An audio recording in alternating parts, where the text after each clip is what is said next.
नमस्कार प्यारे विद्यार्थियों। मैं तेजकरण चौहान, सह आचार्य इतिहास। आज हम बीए पार्ट सेकंड के प्रथम पेपर मध्यकालीन भारत का इतिहास के एक अत्यंत ही महत्वपूर्ण विषय शेर शाह की विजय और उसका प्रशासन के बारे में जानकारी प्राप्त करेंगे। शेर शाह की प्रशासनिक व्यवस्था एक अत्यंत महत्वपूर्ण विषय और बिंदु है, जिसके बारे में कमोबेश हर वर्ष विश्वविद्यालय परीक्षाओं में प्रश्न पूछा जाता है। शेर शाह के बारे में जब हम बात करते हैं तो इतिहास में शेर शाह अपनी प्रशासनिक व्यवस्था के लिए जितना विख्यात है, उतना वह अपनी विजयों के लिए नहीं जाना जाता है। यद्यपि शेर शाह ने मुगल सम्राट हुमायूं को भारत से बाहर भगाकर हिंदुस्तान में दूसरी बार अफगानों की सत्ता को स्थापित किया था, लेकिन फिर भी शेर शाह अपनी प्रशासनिक व्यवस्था और भू राजस्व सुधारों के लिए इतिहास में प्रसिद्ध है। उसके द्वारा किए गए सुधार उसकी कीर्ति को और अधिक रेखांकित करते हैं। शेर शाह एक सफल विजेता और कूटनीतिज्ञ होने के साथ साथ एक श्रेष्ठ प्रशासनिक प्रतिभा का धनी व्यक्तित्व था। उसका प्रशासन का मुख्य उद्देश्य जनता की भलाई करना था। वह प्राय कहा करता था, राजा का कर्तव्य है कि वह लोगों के जीवन और उनकी संपत्ति की रक्षा करे। न्याय और समानता के नियम सभी व्यक्तियों पर एक समान लागू करें।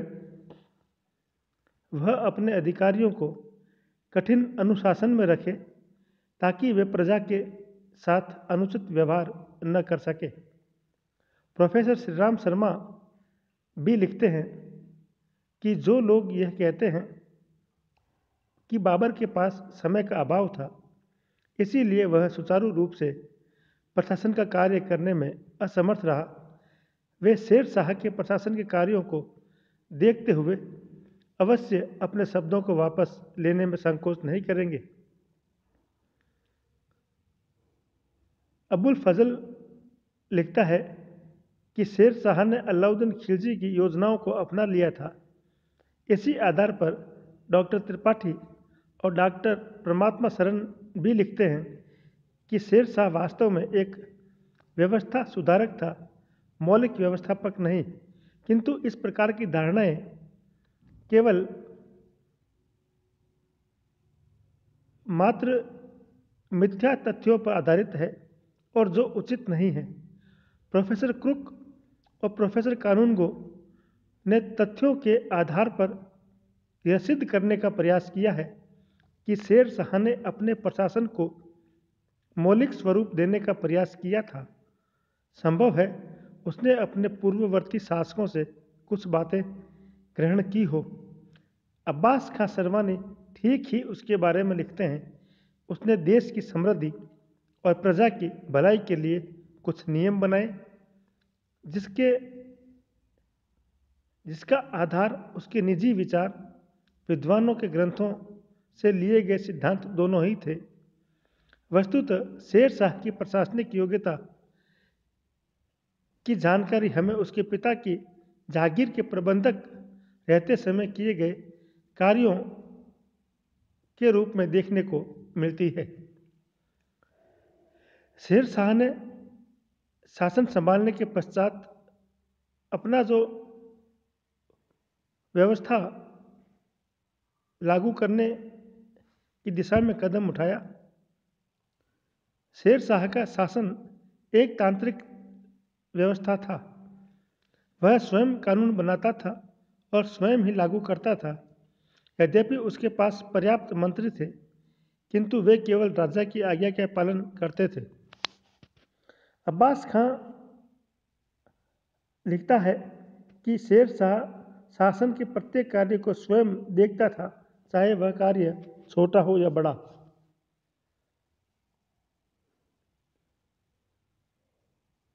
शेर शाह ने अपने विशाल साम्राज्य के सभी विभागों में निपुणता की ओर ध्यान नहीं दिया, बल्कि अपने प्रांतीय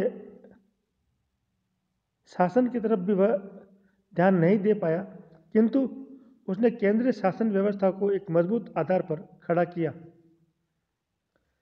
शेर शाह ने प्रशासनिक कार्यों को सुचारू रूप से चलाने के लिए कुछ मंत्रियों की नियुक्ति की, जिनमें 4 मुख्य मंत्री थे।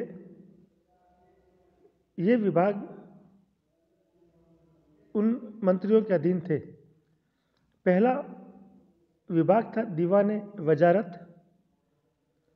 इस विभाग के मंत्री को वजीर कहते थे, जो वित्त और राजस्व संबंधी कार्यों को देखता था, परंतु वह अन्य विभागों का भी निरीक्षण कर सकता था। इसी प्रकार दूसरा महत्वपूर्ण विभाग था दीवाने आरिज। इस विभाग का मंत्री सेना की भर्ती, सैनिक संगठन, सेना का प्रशिक्षण और सेना संबंधी व्यय आदि कार्यों की देखभाल करता था। तीसरा विभाग था दीवाने रसालात। इस विभाग के मंत्री का मुख्य कार्य राजा के निर्देश अनुसार अन्य देशों से कूटनीतिक संबंधों को स्थापित करना, दूसरे देशों में दूत भेजना और बाहर से आए हुए दूतों और अन्य व्यक्तियों पर नियंत्रण रखना था।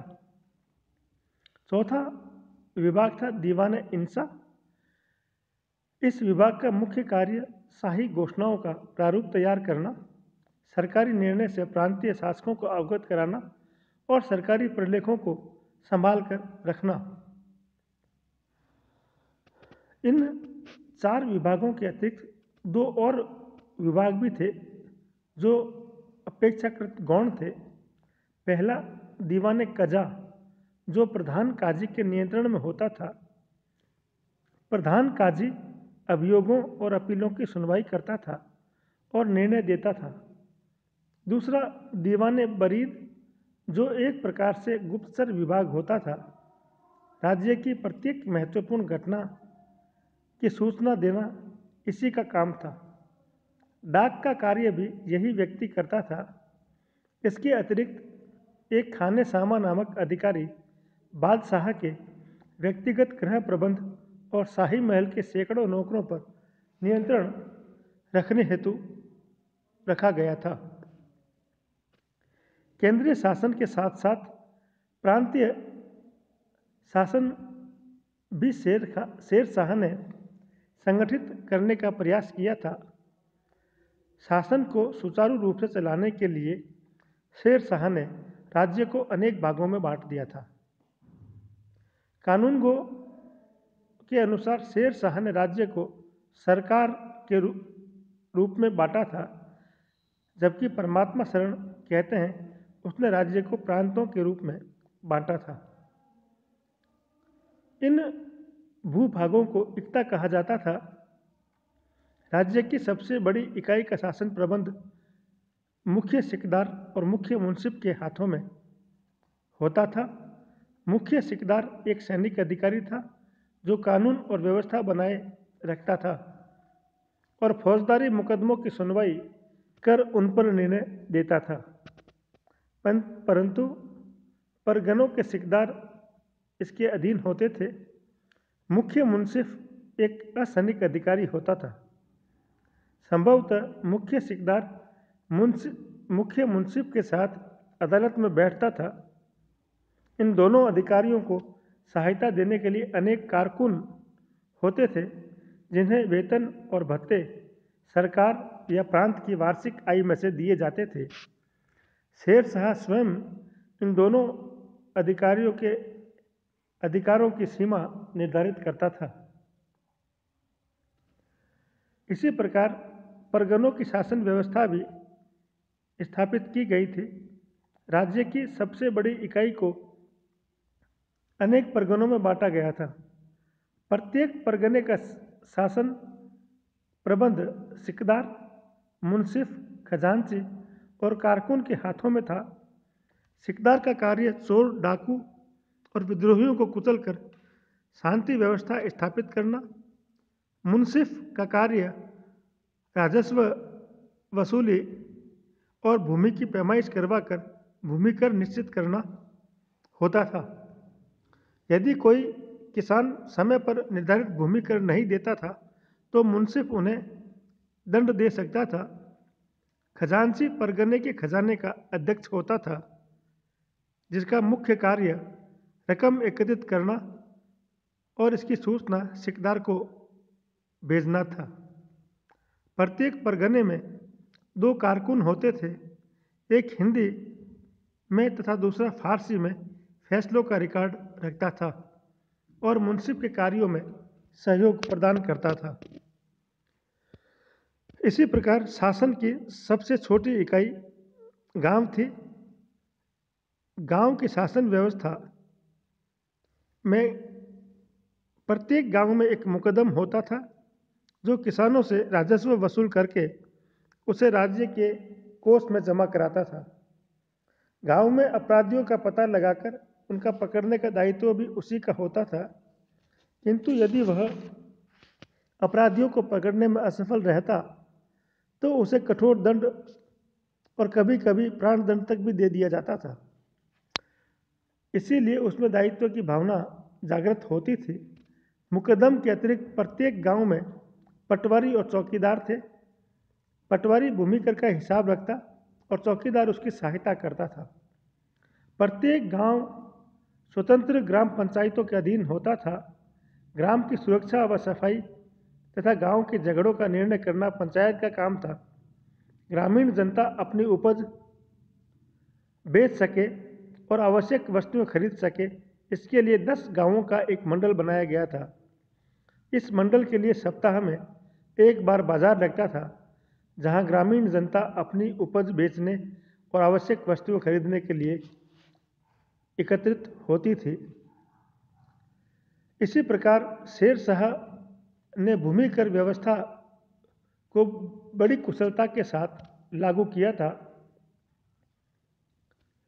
जिसके लिए शेर शाह इतिहास में एक अहम स्थान रखता है। शेर शाह ने अपने पिता की जागीर का प्रबंध करते हुए भूमि संबंधी समस्याओं की अच्छी जानकारी प्राप्त कर ली थी। इसी कारण शासक बनने के बाद वह श्रेष्ठ भूमिकर व्यवस्था स्थापित करने में सफल हुआ। शेर शाह की इस व्यवस्था को टोडरमल का बंदोबस्त भी कहते हैं। शेर शाह के पूर्व दिल्ली के सुल्तान भूमि को अपनी निजी संपत्ति समझकर मनमाना भूमिकर वसूल करते थे, जिससे किसानों की स्थिति बड़ी दयनीय हो जाती थी। शेर शाह किसानों को सुखी और समृद्ध बनाना चाहता था, अतः सर्वप्रथम उसने भूमि की पैमाइश करवाकर प्रत्येक श्रेणी की भूमि का क्षेत्रफल एक रजिस्टर में दर्ज करवाया। भूमि को 3 श्रेणियों में बांटा, उत्तम, मध्यम और निम्न के अंतर्गत इन तीनों श्रेणियों की भूमि की उपज को जोड़कर 3 से औसत निकालकर प्रति बीघा भूमि की औसत पैदावार निकाली गई। पैदावार का 1/3 हिस्सा भूमि कर के रूप में लिया जाता था, किंतु कानून को लिखता है कि शेर शाह 1/4 हिस्सा भूमि कर के रूप में वसूल करता था।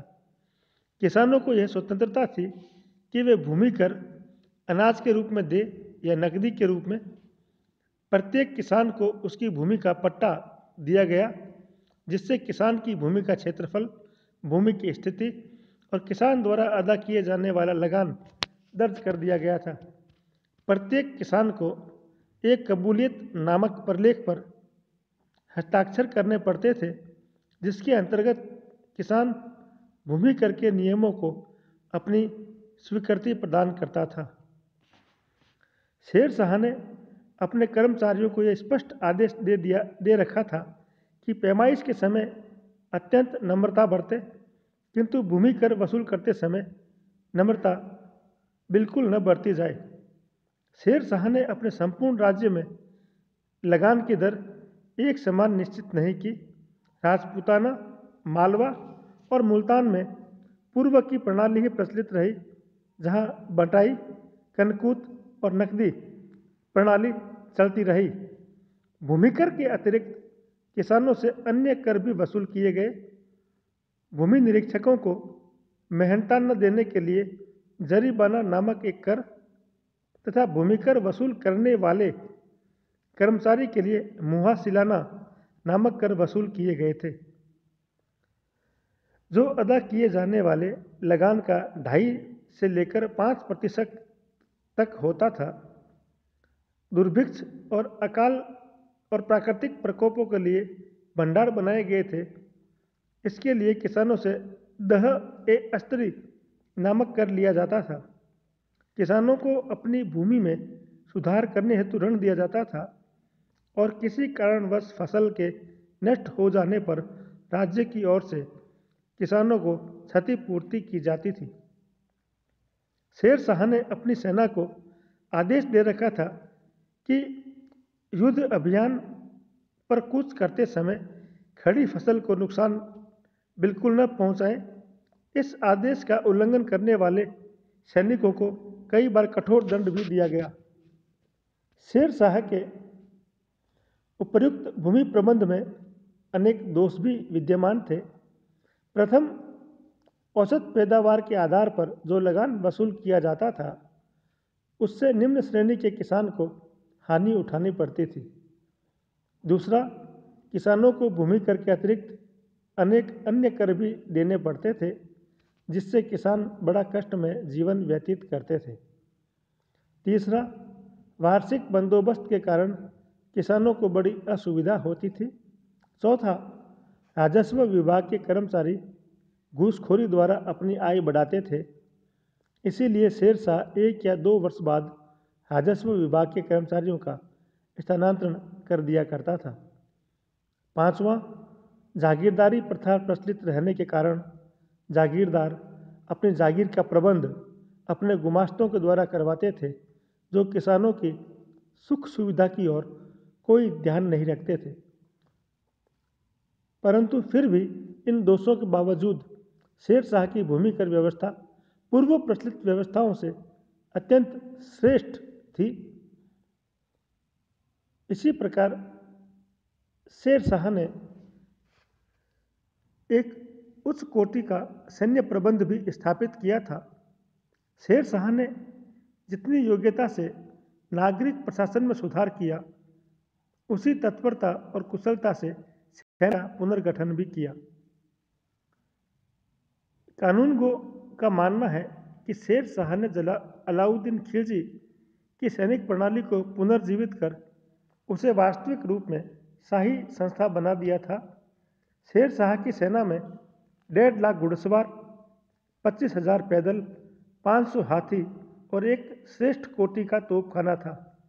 यद्यपि उसकी सेना में अफगानों की संख्या अधिक थी, परंतु फिर भी अन्य सभी जातियों के लोग और हिंदू भी उसकी सेना में मौजूद थे। इसके अतिरिक्त प्रांतीय गवर्नरों और स्थानीय अधिकारियों के पास भी जो सेना होती थी, शेर शाह उसका उपयोग कर सकता था। कुछ इतिहासकारों का मानना है कि शेर शाह ने जागीर प्रथा समाप्त कर दी थी, किंतु वास्तविकता यह है कि सैनिकों को नगद वेतन दिया जाता था, किंतु अधिकारी वर्ग को अब भी जागीरें ही प्रदान की जाती थी। शेर शाह स्वयं सेना में बड़ी दिलचस्पी लेता था। शेर शाह सैनिकों से सीधा संपर्क रखता था और उनके कार्य और आचरण को देखकर उनकी पदोन्नति या पदावनति करता था। राजधानी में रंगरूटों की भर्ती के समय शेर शाह स्वयं उपस्थित रहकर देखभाल करता था।